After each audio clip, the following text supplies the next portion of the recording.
Welcome from the Morador. This is a beautiful Sunday morning, 10 a.m. You horse better have Cora horse money. Anyways, this is Godless Sermon. It is a weekly show that we do at 10 a.m. every Sunday morning at 10 a.m. Mountain Standard Time. Sometimes we do a linger longer afterwards where we have a separate broadcast. I put that in the description. We found that if we put it into the comments, StreamYard kicks it back or YouTube kicks it back and says, hey, you're spamming. So in any event, it's plausible. It's kind of off the cuff, but we do Sunday mornings kind of lackadaisical after Godless Sermon. So at 11 a.m., it is plausible, been suggested, still very likely that Rene Steelman from the She Became Visible podcast will join me on a separate live, and we're going to talk updates on Mormon True Crime stories. So I think that's going to be fun. It was her idea, but also it's kind of difficult to coordinate last minute. So if she joins us, she does. If not, I'll give you guys some updates on some stories. As a matter of fact, we might do some here in sermon too. This is kind of impromptu. Sometimes my godless sermons are a little more polished, but I felt like this was necessary. Call it spiritual breaking news for godless people, if you will. I did a story earlier this week. Was it only this week? My gosh. About Nick Shirley, a Mormon independent journalist, really a YouTuber, who has been popularized all over the world because of his apparently having revealed or discovered massive amounts, hundreds of millions of dollars of fraud in Minnesota's daycare system. And it turns out a little investigative journalism, little gumshoe work online, not much, frankly. I was able to demonstrate pretty easily how any critical thinker could show that this guy is peddling some pretty racist tropes over absolutely no founded evidence at all, and that the guy who appears to actually be behind it was actually this man, David, who refuses to go by his actual name. He calls himself David, very sus, who did all the work, and then this kid, Nick, has to go and peddle it because he's this fresh-faced young returned missionary. Well, did some digging, come to find out. No, actually, it turns out Nick comes from some pretty shady background that most people, I think, out here would consider normal. Here being Utah. I don't know if you know this, but most of you probably not. Utah is pretty much the fraud capital of the world. The fraud is happening all day, every day here. And when I found out the truth about Nick Shirley's past, which I'm still trying to validate and verify that this is the right Nick Shirley and that his past, this is the right past, it started to click together with a little too much familiarity, a little too much of, I see what's going on here. Okay. But in any event, this is the thing. Nick Shirley's not responsible for what his parents did. It is plausible that apparently Nick Shirley's parents owned a software company that managed payments for gym memberships. Right away, for me, I'm sorry to tell you this. I'm just going to come out with this. Like, I'm just going to say it bluntly, okay? I come from an MLM background, and even I went, ew, gym memberships. Gross. But okay, they have to make money some way. Turns out it may have been a front for a kind of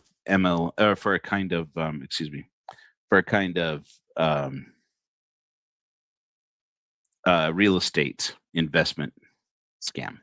So in any event, there appears to be impropriety there. I'm still validating all of the things about it. But as I began talking about this subject this week, both on TikTok and on here, I felt it necessary again and again to come up. It comes up again and again. all these Mormon podcasters out here, especially Latter-day Daily Saints, I'm calling them out directly, and now and Quick Media, and also now he's expanding into other podcasts, including the Valuetainment Show by Patrick Bet David. There's a guy. I mean, look, you're not responsible. Nick isn't responsible for who else Patrick Bet David has on his show. And look, everybody interviews people from a wide variety of backgrounds, and so forth. But I think it worthy to note, going on Patrick Bet David's podcast, you should always remember that he also once had Richard Spencer, the neo-Nazi, on there to come up and defend positions, his positions on things. Patrick Bet David himself is an Iranian Christian refugee. His family fled Iran, I believe, after the takeover by the Ayatollah. Don't know much about him except that he's a hard conservative who owns a kind of MLM style finance company that uses MLM to model to go out and basically in the MLM world, which again, I've worked with MLM companies for 20 plus years.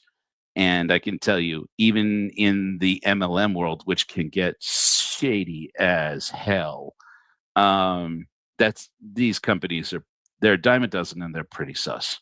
But in any event, he is very popular. His show is very popular.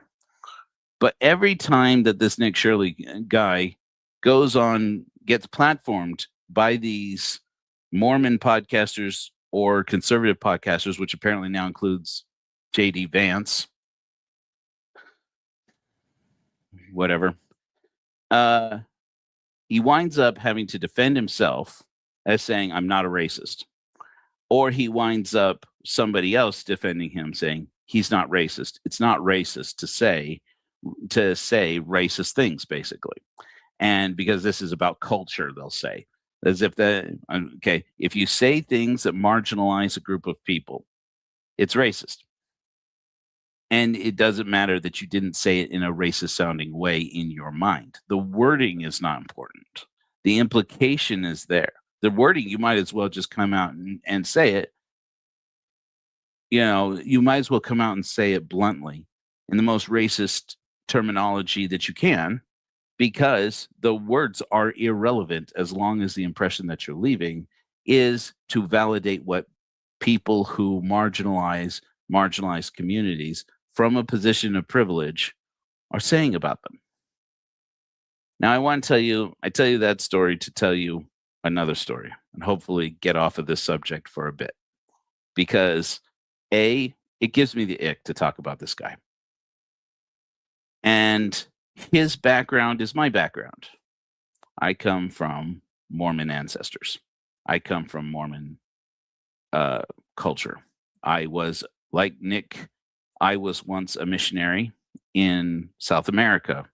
He was apparently 2 years ago a missionary in Chile, Santiago, which is very near to my mission, 25 years ago, in the Peru Lima North Mission for the Mormon Church back in the days when I was a Christian man. And yes, Mormons are Christians, deal with it.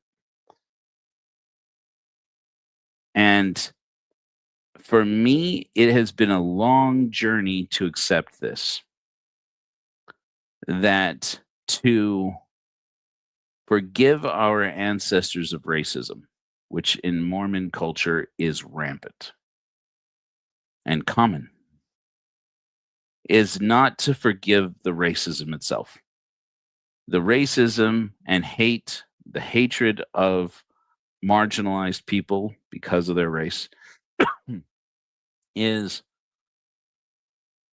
too commonplace in American society. It's too commonplace in every society, frankly. I saw a lot of it in South America, I can tell you that. South America, you meet racist people everywhere you go. But it's so commonplace that we cannot actually take responsibility for our ancestors' racism. Our ancestors' racism, their behavior dies with them. But because they can't make new choices. They cannot choose to accept that I only believe this about somebody else because I was taught that, or that I only believe that because I feel weak or insecure, and so it makes me feel better to otherize somebody else and put something off on them. But then and then people go out there and they make defensive arguments for racism, and they try to excuse it and say, well, this isn't excusing this, but then they do it.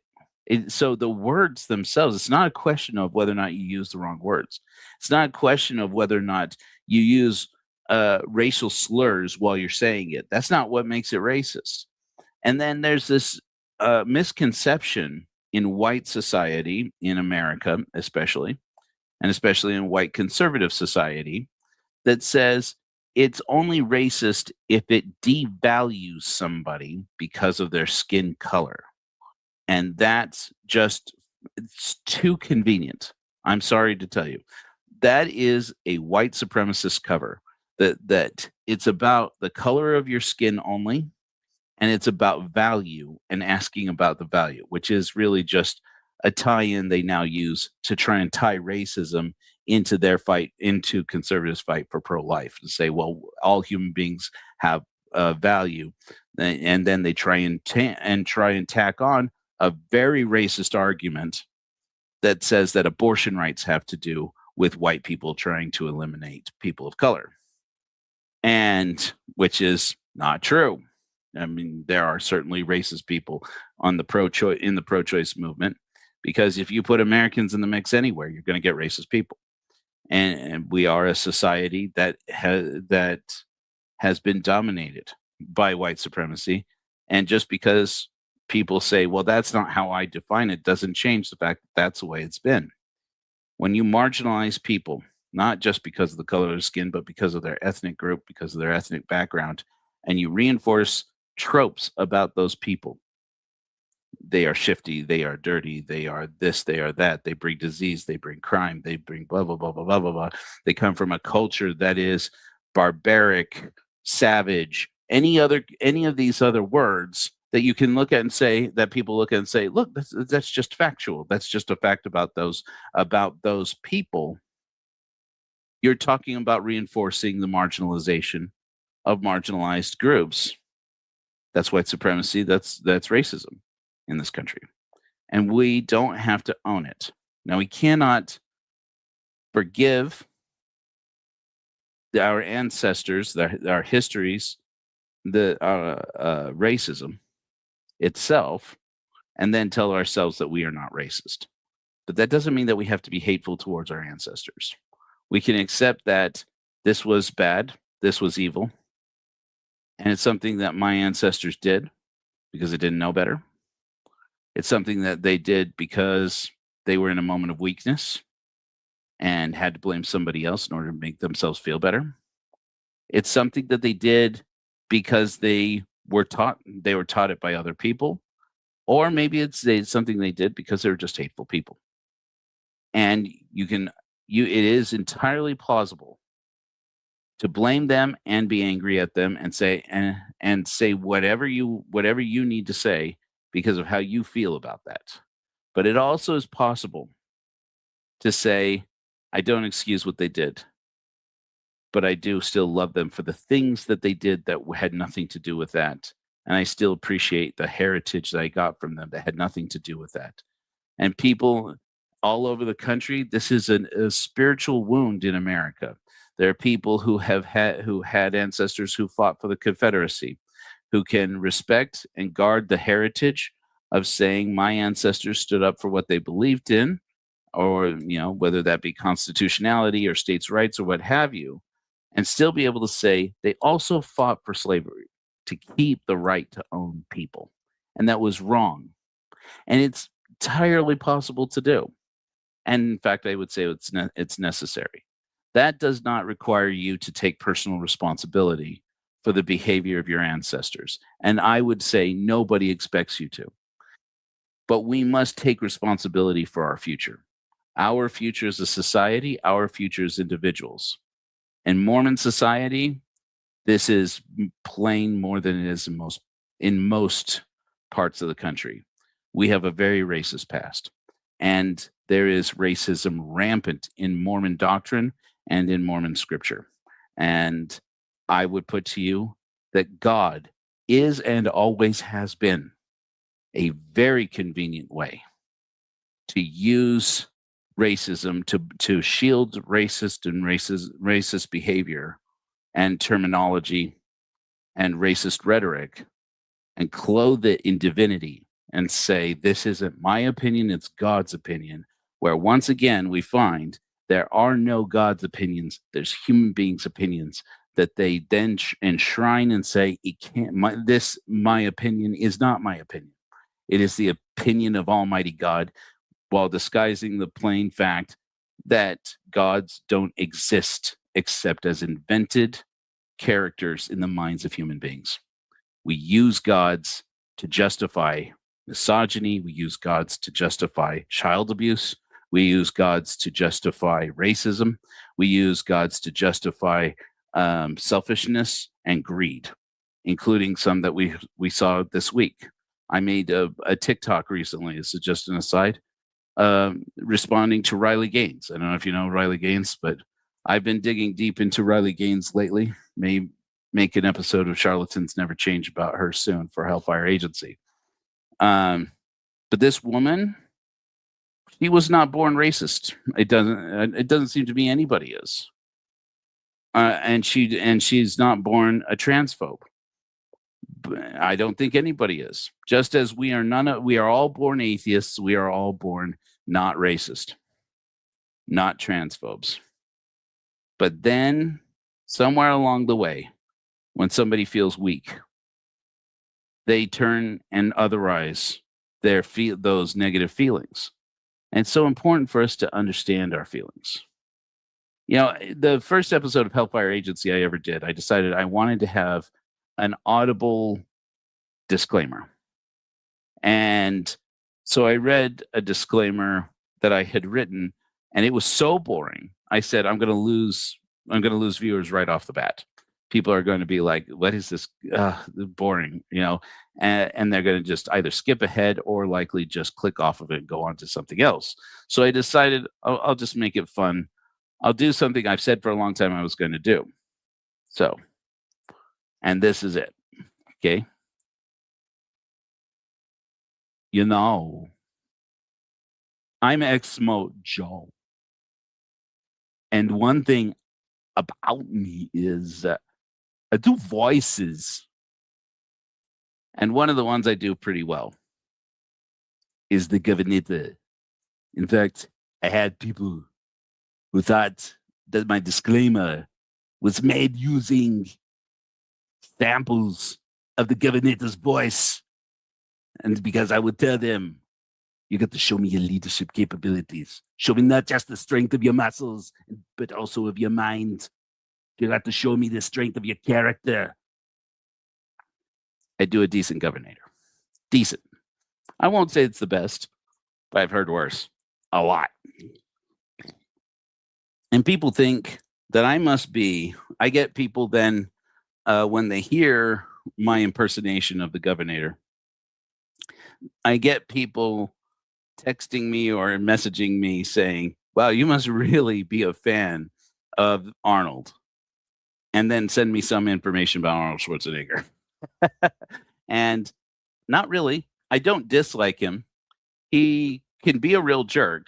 I remember when I heard that about the scandal of his cheating on his wife, I remember thinking, well, that just figures. I mean, but at the same time, I remember thinking, not that uncommon among celebrities, though, you know? It's just the bigger the celebrity is, the bigger the scandal is when they go out and do things that, frankly, just happen all the time all over our society. And we just don't like that mirror. We don't like it held up to ourselves, that these are the kinds of things that happen. People have affairs, people cheat on each other, people hurt each other. And we like to think, we like to idolize our celebrities like Arnold Schwarzenegger and say, well, he's supposed to be better. He's supposed to be the best of us. And without giving much attention to the fact that doesn't make a whole lot of sense. I mean, frankly, money, wealth, and status tend to amplify toxic behaviors, not diminish them. And it mounts up pressure on these people. Not saying what he did was right. It's still wrong. But there are more things to him than just the wrong one, two, or three wrong things we know about him. And this is one thing that I tell people, like, I'm not a fan of Arnold Schwarzenegger, to be honest with you. But there is something about him that I really like. And that was when I learned the story about his father. Maybe I can share a screen with you guys. Um, I have it here. Share screen. Tab. No, no, no, no, no, no, no, no, no. Never mind. Anyway, here, maybe I can upload an image. That's a new thing. Yes, I have the image. Okay, here we go. I'll show you something. Okay. The man you're looking at here is Gustav Schwarzenegger, who died on December 13th, 1972. He is the father of Arnold Schwarzenegger. And if you're looking at the image on the screen right now, you see why this is perhaps a shocking revelation for some people to know. Okay.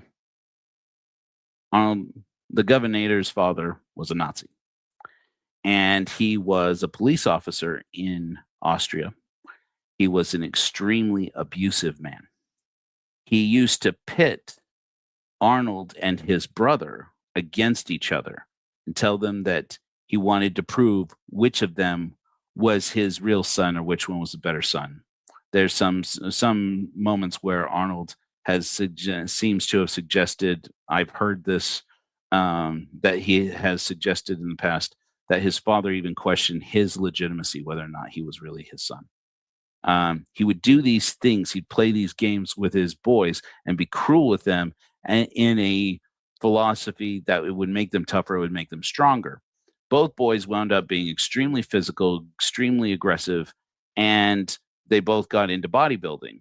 But Arnold's brother wound up giving up the bodybuilding, didn't take it very seriously. He gave it up and decided he was going to focus more on his mind. And his father really liked that, and that's how his brother became the favorite. And Gustav Schwarzenegger treated Arnold like he wasn't his real son, like he was the son he wasn't proud of. Apparently, his relationship with his mother was much different. And Arnold remained close to his mother all over life. But and again, all of this is by his own reporting, which has shifted over the years. Now, on December 13th, 1972, when Arnold Schwarzenegger was competing in the bodybuilding world here in America, and his brother had already passed away. His brother stayed back in Austria, settled down, had a family, but unfortunately got drunk and got behind the wheel one day, and that was his last day. And Arnold eventually took on his son, who was just a baby at the time, Patrick Schwarzenegger, and basically raised him as part of his own family. And but then sometime later, his father, in 1972, his father passed away, and his mother had called Arnold and told him, "Your father's passed, and you need to come home for the funeral." And he tells the story about how it is that he came to tell her, "No, I won't do it." And he ended up not going home even for his father's funeral.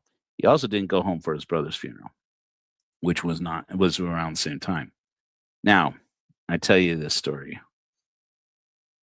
to tell you this. So this is the evolution of that story.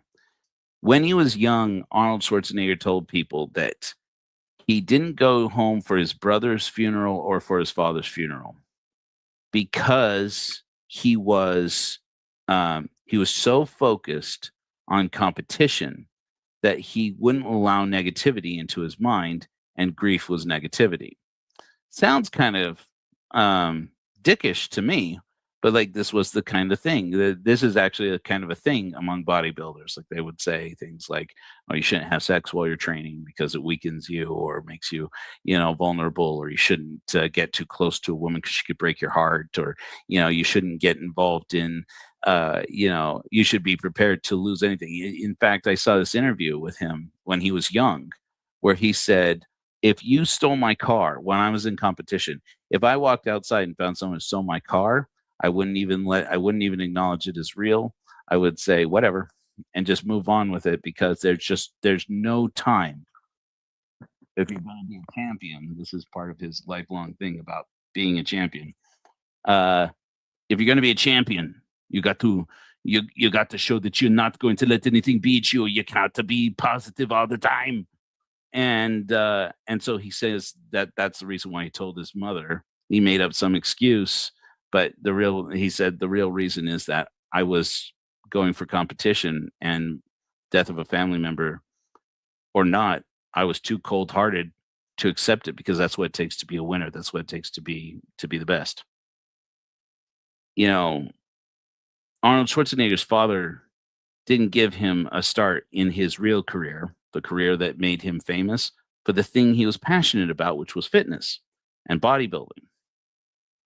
His father used to beat him because he said, and to say, you think you're so tough, but you're just going to wind up a day laborer. You're going to wind up going out there and working on the docks, working in labor jobs, because you're not smart like your brother. You're stupid. That's why you do bodybuilding. And he was determined to not let his father's opinion shape his dream of becoming a bodybuilder, of getting big into fitness. But he also needed a job when he became an adult. And his father got him one in the Army as a tank driver, got him a good job to try and set him up in life. Even though he wasn't his father's favorite, his father tried to help him. He didn't want him tarnishing the family name, whatever the reason, or maybe he really did at his core, at some point level. Maybe his father, the Nazi, loved him. That's not a proud heritage to carry into the modern world in the 1960s, 1970s. His father got him a job as a tank driver in the Army, and he was grateful for it. But especially because his time in the Army meant that he got more opportunities to engage in fitness and to go to Germany and start his fitness career, start his bodybuilding career, which ultimately brought him to America. And you know the rest of the story, hopefully. Or became a movie star, action film star. And set him up for a career, which includes, by the way, not my favorite thing about Arnold Schwarzenegger, is that he's a very staunch Republican, and he became a Republican governor of arguably the largest and most powerful state in the Union. And for many years, people talked about, including him, that frankly he'd make a good president, a good Republican president, and better Republican president than some of the ones we've had. And one notably that he has recently called out.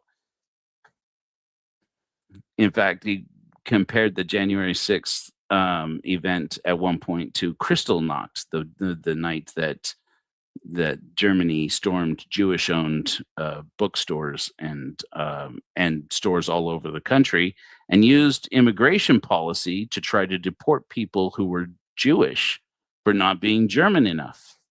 And the idea was that the Germans were sold on, and he says this in his interviews and speeches. He says, here's the thing.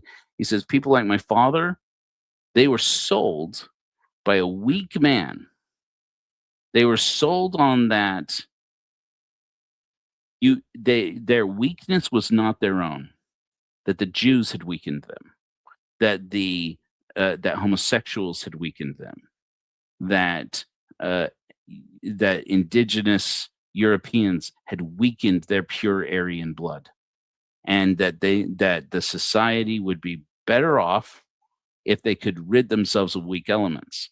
The thing that the Reich didn't inform them and that they didn't learn about until afterwards was that included things like taking the autistic children to a hospital in Vienna where they were exterminated.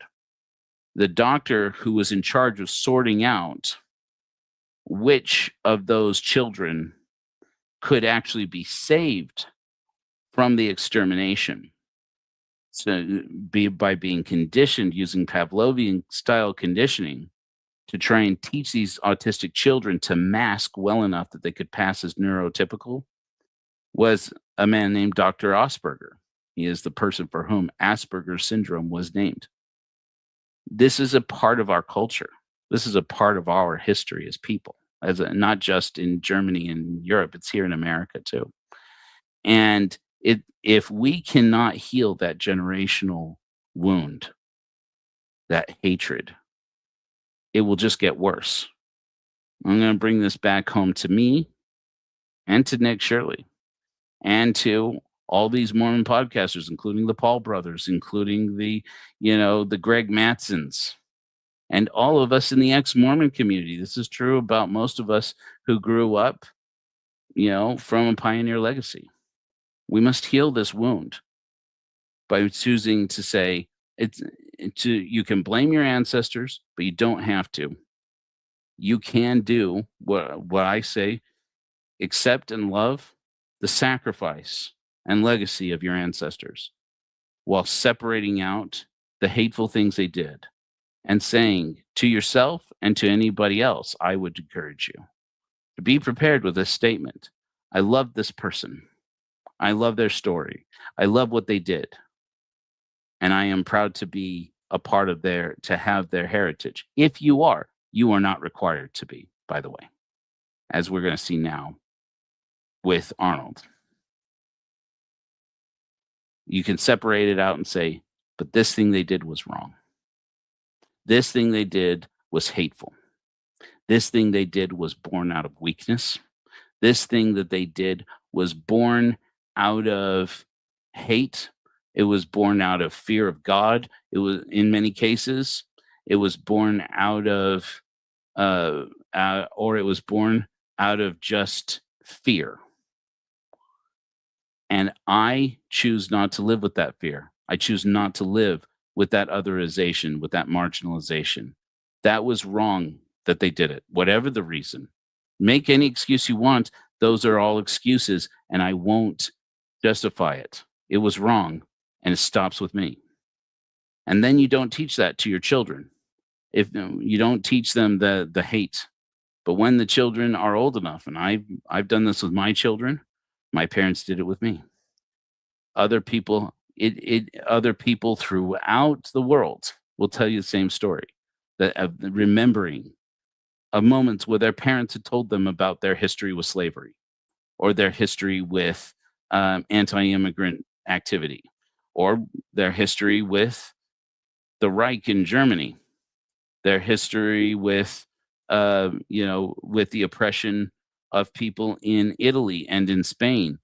It was all over it's been all over Latin America. I can tell you that right now, and still is today. It's still perpetuated today. So this is a thing that we as people everywhere can heal by making sure that we recognize the generational wound here. That it doesn't matter that it's not fair.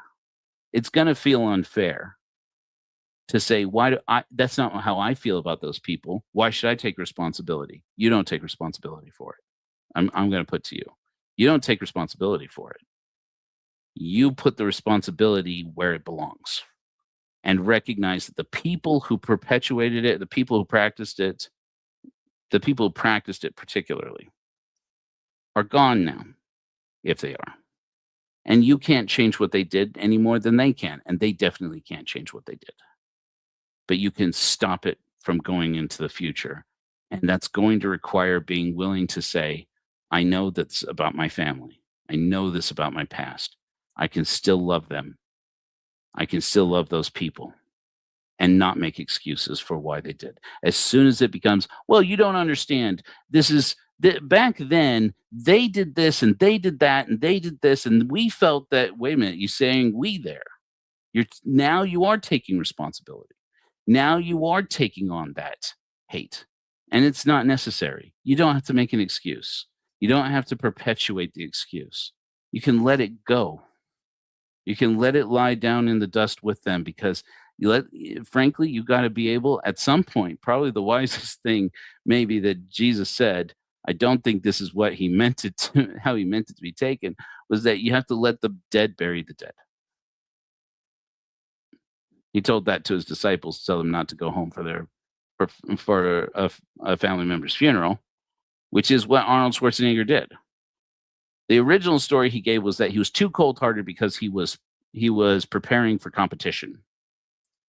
Then later he came out with a different story, a story that was difficult.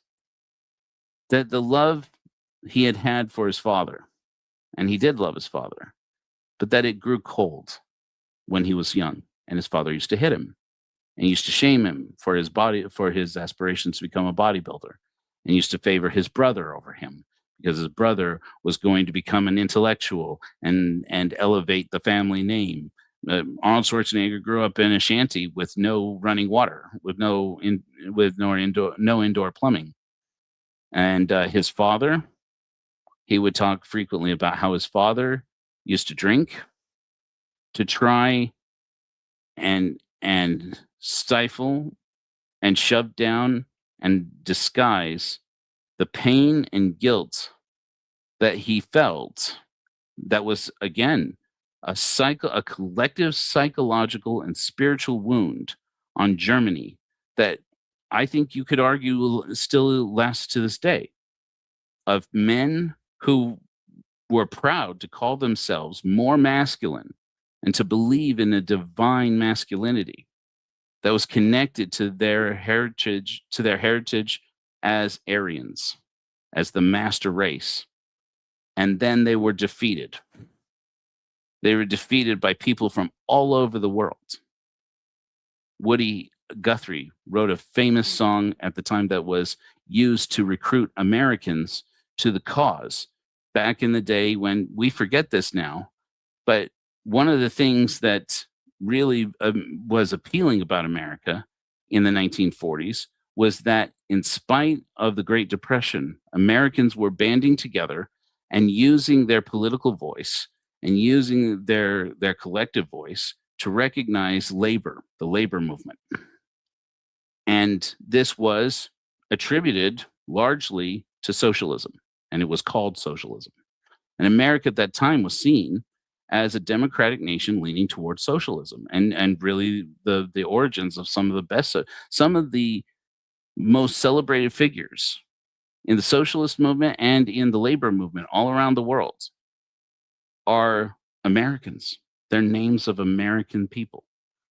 And so at that time, it was expected at some point America would have to get into the war, because the Reich, we got to be careful what words we use. We definitely don't live under Big Brother. The Reich hated socialists. There's even a famous poem. I've mentioned it many times. It's one of my favorites. It's not really a poem. It's a piece of prose. Doesn't matter. By Martin Niemöller. First they came for the socialists, including the atheists. You guys know the story. Those who have been with me for a while, you know that I've talked a lot about Max Sievers, a man who nobody knows. The great atheist thinker from Germany who saved Germany and Austria's atheists from extermination, because the first group of people they came for were the socialists, and they knew most atheists in Germany and Austria were socialists. But Martin Niemöller, who was supportive of the Reich when they came to power, because he was a Christian preacher, and the Christian church in Germany, because of Martin Niemöller, eventually admitted their complicity, their guilt in the rise of Hitler. And he said, and this is the thing that he traveled around the world saying, first they came for the socialists, and I did not speak out because I was not a socialist. Then they came for the trade unionists, and I did not speak out because I was not a trade unionist. Then they came for the Jews, and I did not speak out because I was not a Jew. When they came for me, there was no one left to speak for me. It was Max Sievers who stood up first and said, they're coming for us first. And by the time that the Reich came to Freethinkers Hall in Berlin to get the newsletter subscriptions of all the atheists and agnostics in Germany and Austria, they discovered that Max Sievers had taken them all and sent them away. And they arrested him and they tortured him to find out what happened to the records of these Austrian atheists and German atheists. And he didn't tell them. He wouldn't give it up. They had to release him because they couldn't get any information out of him. And he fled to Belgium and he fought against Hitler for the rest of his life until he was captured and executed by guillotine in 1945.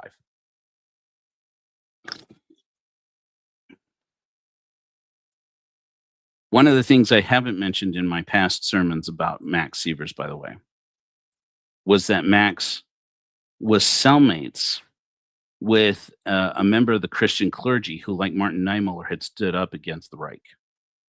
And there was a quote, I wasn't planning to read this or tell you about this, so I don't have it pulled up word for word, I'm afraid. And the man said, he had given an interview where he said, you know, my last cellmate was Max Sievers, the chairman of the German Freethinkers League. And we would have long conversations into the night in this concentration camp while they were awaiting execution. Obviously, Max wasn't as lucky as he was. Max died in that camp, where he obviously survived. And he said that he was impressed with how brilliant Max Sievers was. I read on, and I promise I'm getting right back to this, and we're going to do this interview here. We're going to listen to this interview with Arnold here. It just irritates me every time I even think about it. I can't help but mention it. There was discussion for a while among textbook writers, specifically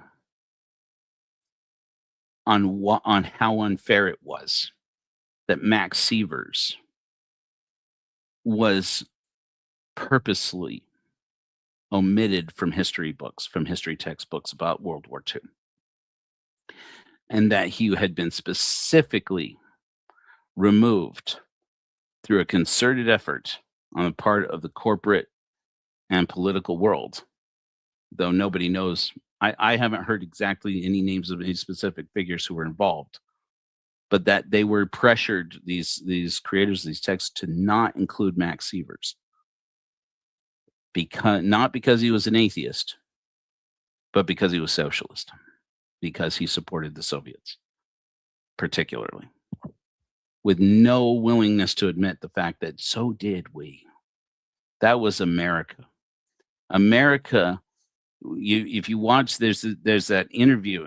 I promise I'm getting back to the story here. There's this moment where Winston Churchill and Stalin and Roosevelt all met on an American battleship, American or British battleship, anyway, in the Channel, and they were talking. And Churchill was dismayed by how he felt like he'd brought Roosevelt and the Americans into the war. And while they were forming a new alliance, the Allied forces, to oppose Germany, and Roosevelt getting into the war, he knew that Roosevelt getting into the war would definitely spell the end of Hitler. And he wanted credit for it.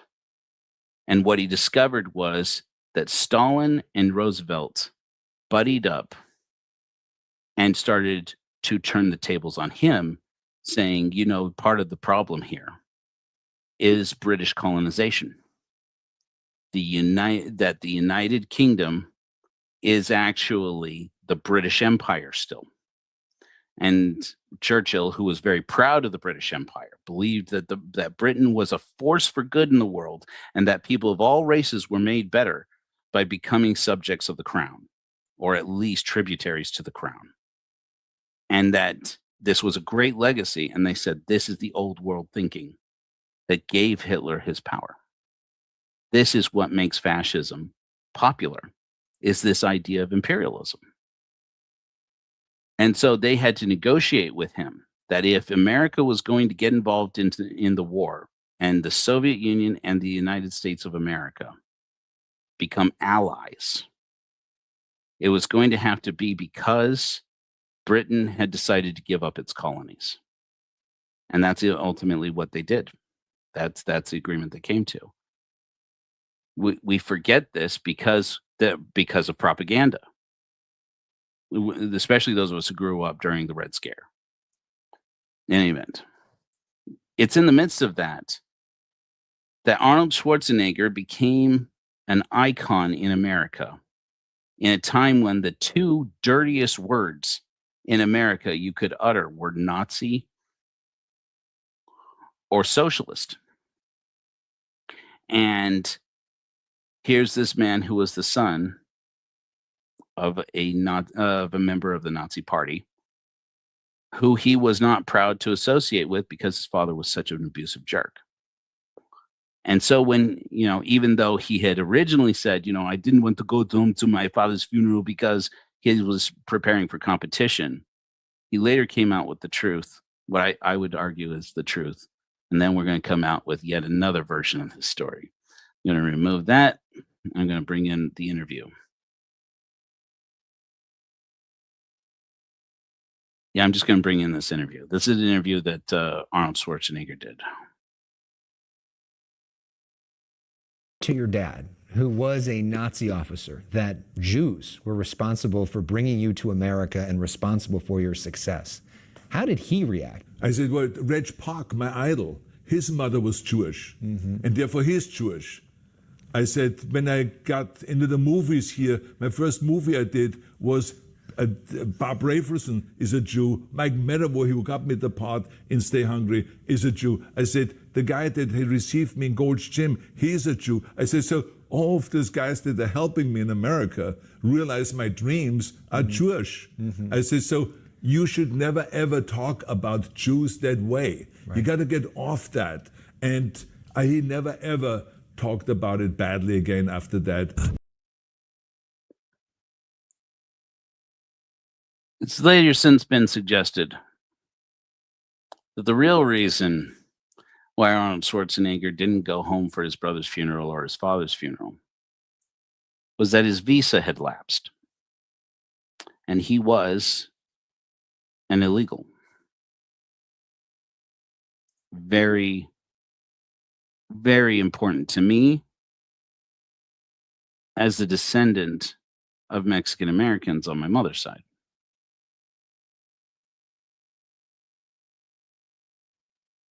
I'm going to say this last piece, and then I'm going to play a closing hymn after the sermon that is very special to me and is very separate from this issue. I just mentioned real quickly is a hymn that I wrote in dedication to my ex-wife. And I'm just showing you the Suno-generated video.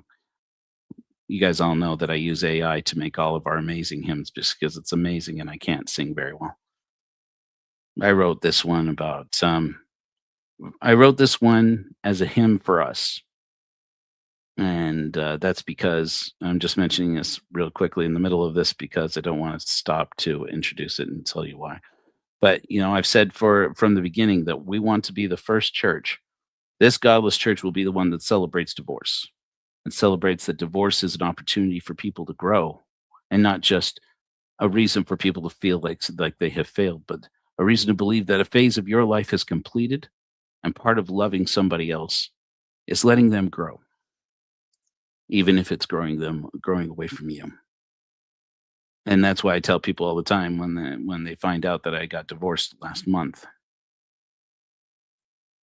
and somebody wants to ask, what'd she do? What did she say? What's going on with that? And I say, I tell people all the time, please don't.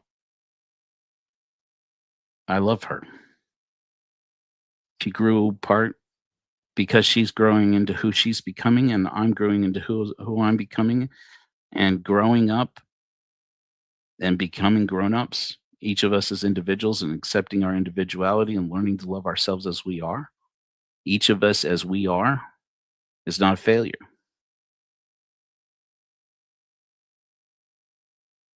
I'm the descendant of immigrants. on both sides of my family. My father's family came from England and Sweden. My father's family were white Anglo-Saxon people who came to this country looking for a better life, for an opportunity. They joined up with the Mormon Church, bought into the Mormon Church's rhetoric, read the Book of Mormon, loved it, and after the murder of Joseph Smith and his brother Hiram, they went and joined up with Brigham Young and made the trek out west here to the plains in Utah. And here, Mormons engaged in a genocidal campaign against indigenous peoples that saw the ends of whole groups and bands of Shoshone Indians. They killed the Timpanogos, destroyed them. They displaced the Utes and the Paiutes. They pitted them against each other. They took them as slaves, took their children as slaves, and used the Book of Mormon all along. I didn't grow up in Utah, though my parents both did. And I grew up in Mesa, Arizona, which is we sometimes called Little Salt Lake.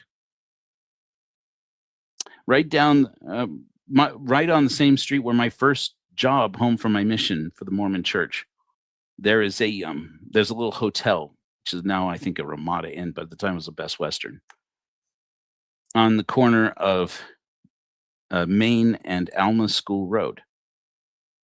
Alma School Road was named after Alma School, which is named after Alma, the prophet in the Book of Mormon, that Korihor loses to, the wicked Christian sorcerer who takes away Korihor's voice in the story that gives us the name of this godless church, the Church of Korihor. Alma was a missionary to the Lamanites. I want to show you something here, and I'm running over time. Hopefully, if Rene is in my other studio, she'll be patient with me. We are supposed to go live in 1 minute, but I want to share this with you because it's important to me. This is part of me standing up for what I believe. I'm going to share my screen here. Obviously, I wasn't planning to do this. Okay. This is on the website of the churchofjesuschrist.org now, still today in 2025. You guys see that okay? Yeah, I should be able to. This is 2 Nephi chapter 5. It starts, it says, "Behold, it came to pass that I, Nephi, did cry much unto the Lord my God because of the anger of my brethren. But behold, their anger did increase against me, insomuch that they did seek to take away my life. Yea, they did murmur against me, saying, Our younger brother thinks to rule over us, and we have had much trial because of him. Wherefore now let us slay him, that we may not be afflicted more because of his words. For behold, we will not have him to be our ruler, for it belongs unto us, who are the elder brethren, to rule over this people." Now, this is the story I set up for you guys to understand.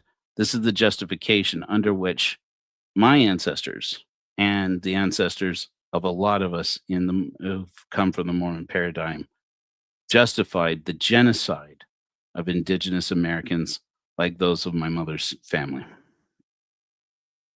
Let me just forward down to there. Here we go. "And he had caused the cursing to come upon them."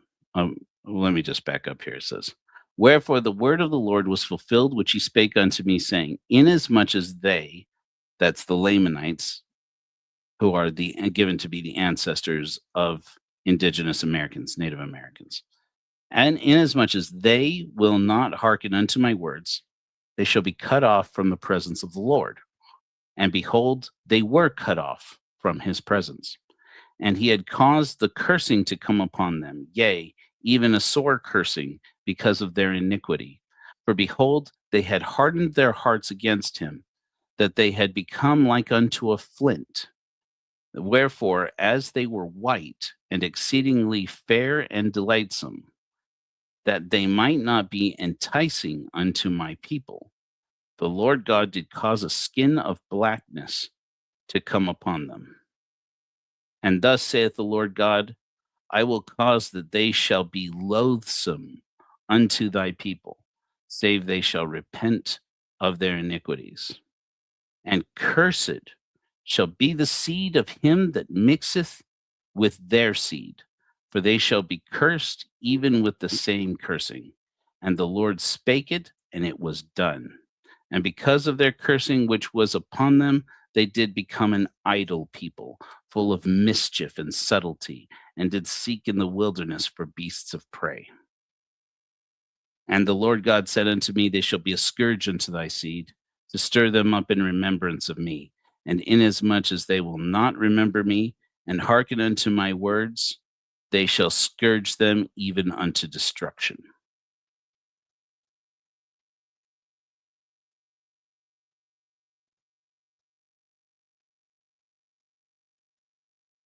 It's racist.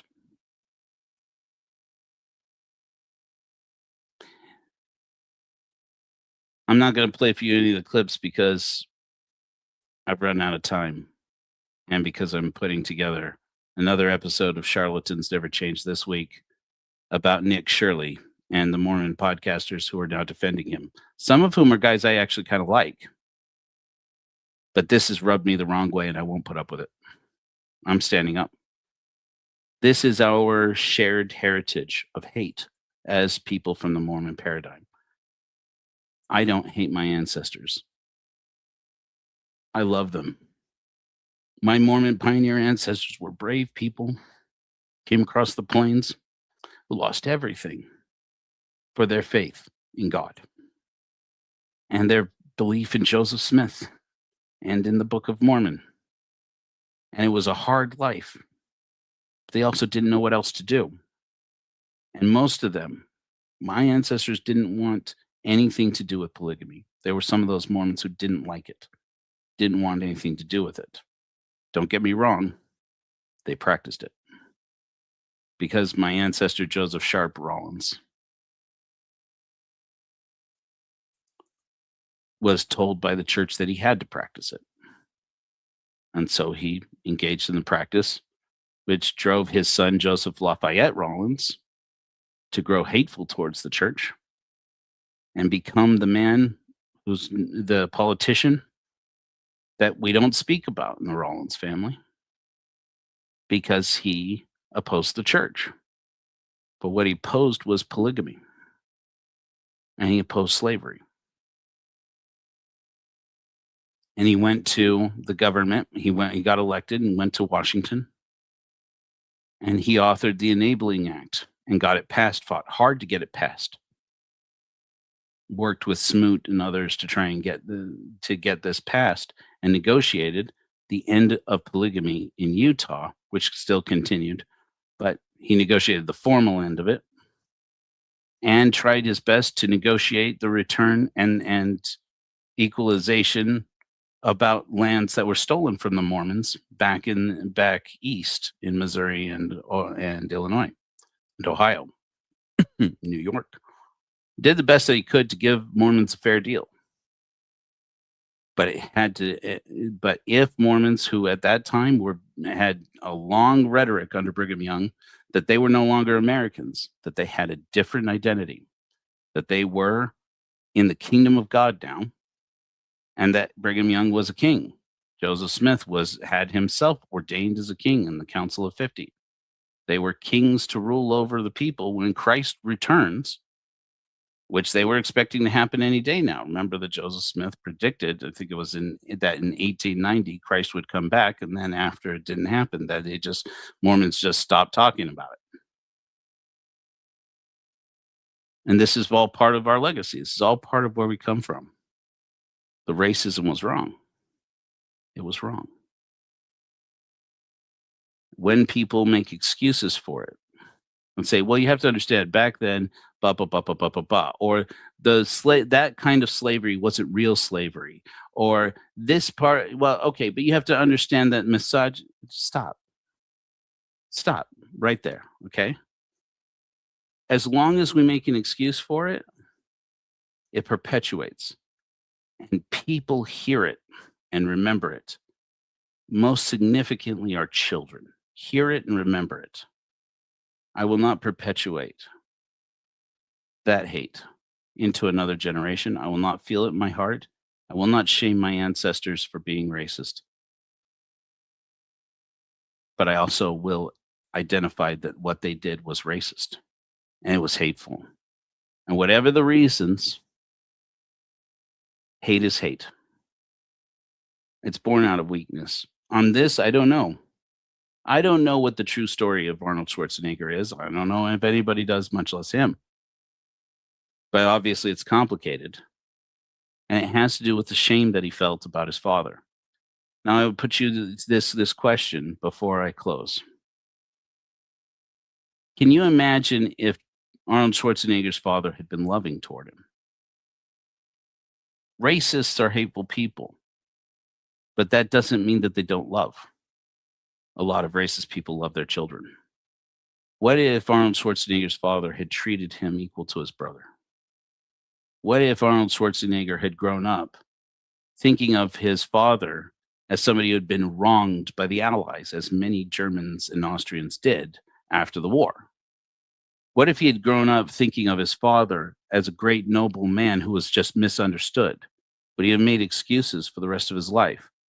Would he have ever become an action movie star in Hollywood? Would he ever have become a legendary? Would he have ever been Mr. Olympia, Mr. Universe? Would he have ever been celebrated the world over in a world where to have been from a family of Nazis was just about the most shameful thing? Probably not. Probably not, honestly. Those of us who grew up in the Red Scare, those of us who grew up in a time when America was proud to have beaten Germany and Italy and Spain to an effect and Japan. Probably not, honestly. The fact that the son of a Nazi was able to become governor of the state of California is a real success story, regardless of whether we agree with the man's politics or ideas or not. Frankly, I agree with some of the things he did, and I agree with some of the things he says, but not all of them, not by a long shot. But this story inspires me. In a way, I hate to say that I'm glad that Arnold Schwarzenegger's father hurt him and hit him. I wouldn't be glad about that for any child. But I can tell you that I am glad that I'm glad that that painful thing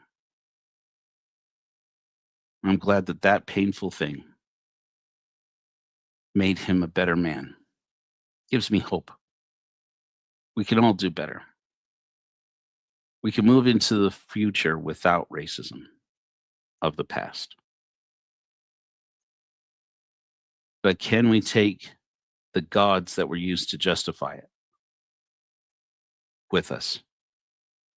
Can we take the scripture that was used to justify it with us? Can we take the church that justified it with us? I put to you, no. I put to you, those were the excuses.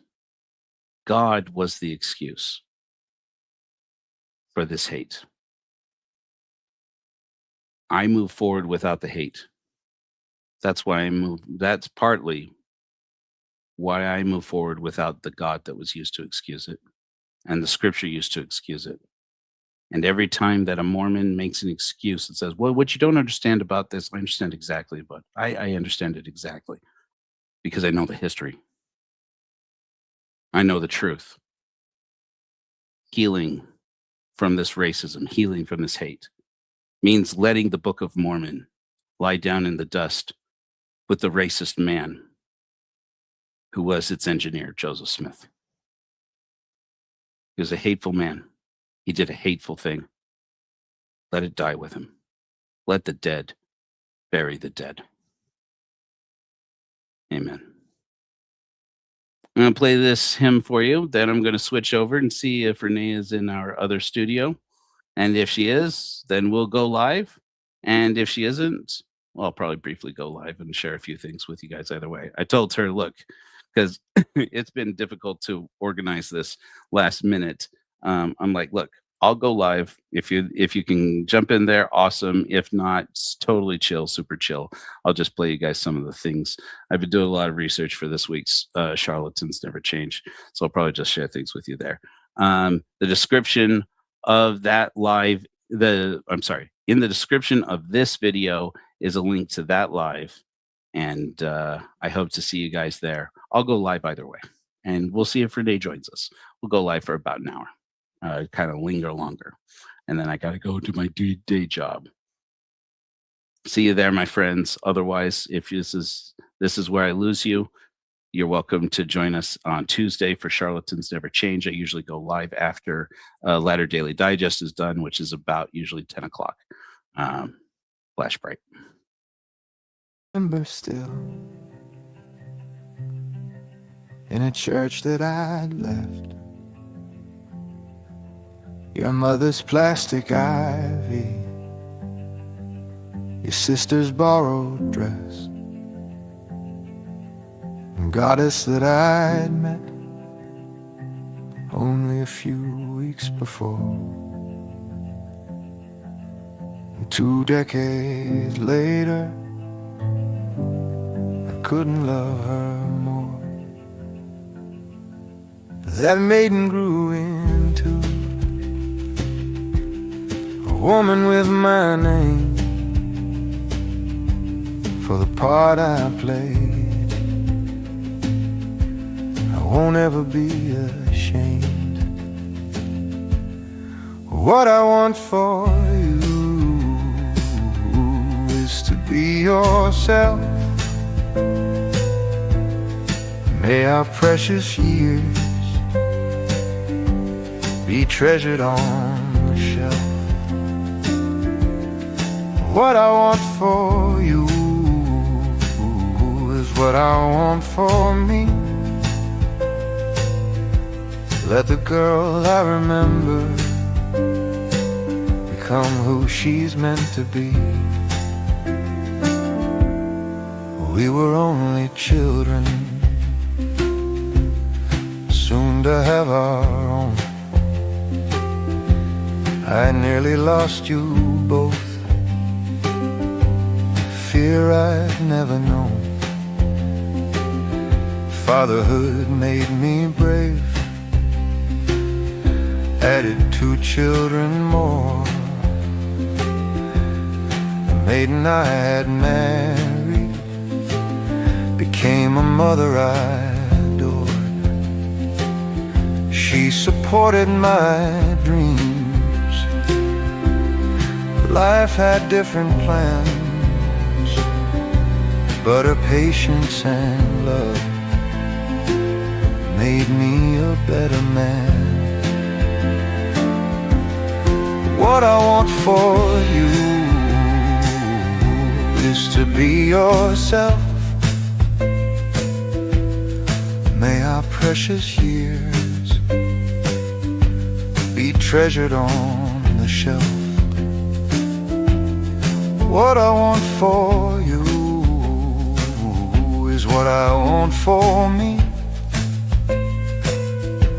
Let the girl I remember become who she's meant to be. I won't hold you back, I cannot change for you. Tell that girl's story written in your truth. Don't think that I forgot your sister's borrowed gown, how I wept like a child as we swore those vows. I was privileged to watch you grow away from me. The person you'll become is who that girl was meant to be.